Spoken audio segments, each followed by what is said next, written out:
Hi, Mike Simmons here from the Technology Department, and this video tutorial is all about accounts, how to manage your own account, and if you're a site technician, how to troubleshoot other people's accounts. So let's get started. The first thing you want to do is when you open up a web browser, the home page will be ClassLink, and you just want to get signed in. But before we sign in, have you ever noticed where it says Other Account Actions? We're going to go ahead and click on that. And here we can hit Forgot Password. And on the Forgot Password, it will have you type in your username and then prove that you're not a robot. And then just select Next. And then here you can answer some of those preset questions and answers that you had filled in when you claimed your account and you set it up for the first time. But I have not forgotten my password. So I'm going to go ahead and exit back here to the sign in page. All right.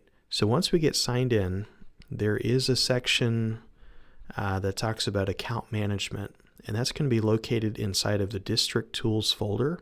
So if you head over here to where it says District Tools, and we've got a fun little icon that says Password Reset, FCS Account Management, that will throw us into a new tab.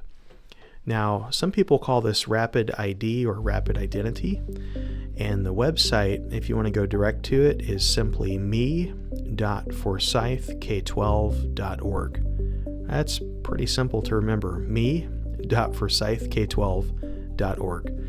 Once you get signed in, go ahead and click on your silhouette up here, and we're going to go to Profile Settings, and typically you will update your badge information here. So if you ever go to one of those copiers or printers that have the badge scanner, and let's say your badge is not working to do a print release, this is where you can fix it. Pretty simple.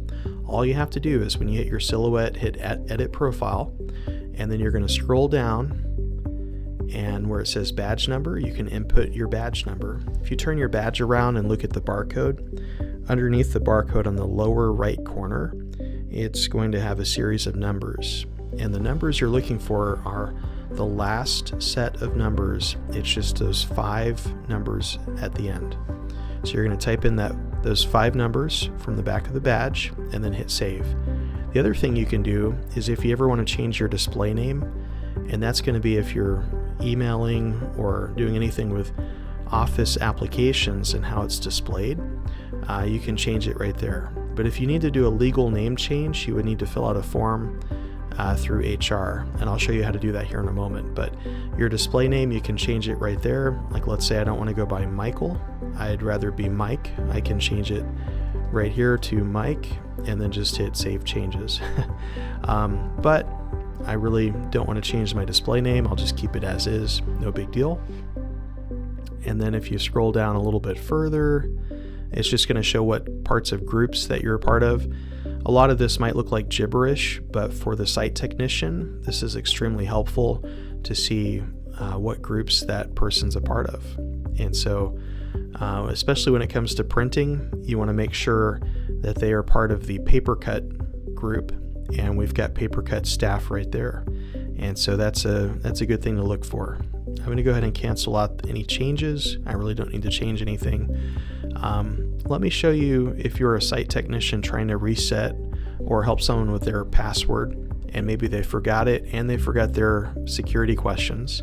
Here's what you would do. Open up an incognito window, and then we're going to head over to Rapid Identity. I've got mine bookmarked, and then log in with your elevated account. That's extremely important. Elevated account.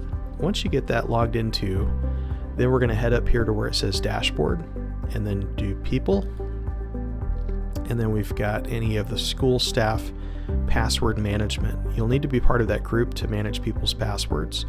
If you don't have access to that, just get with the sysadmin team, and then we can go ahead and get you added into school staff password management.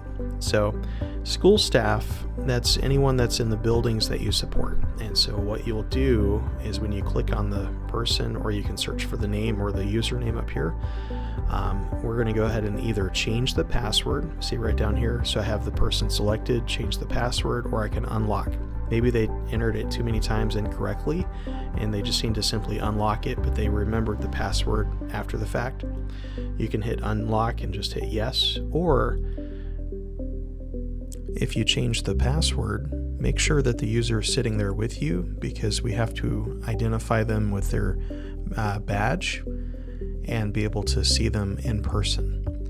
So with them right there alongside you, go ahead and set a password together and then check the box that says user must change password at next login. That way it keeps the password secret and safe with the user. The other thing you can do is, if you go to details,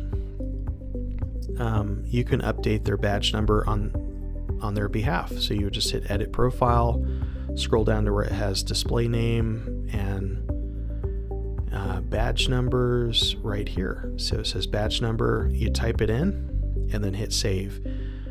Typically it can take a little bit of time to synchronize. I usually like to tell people it can take up to 2 hours.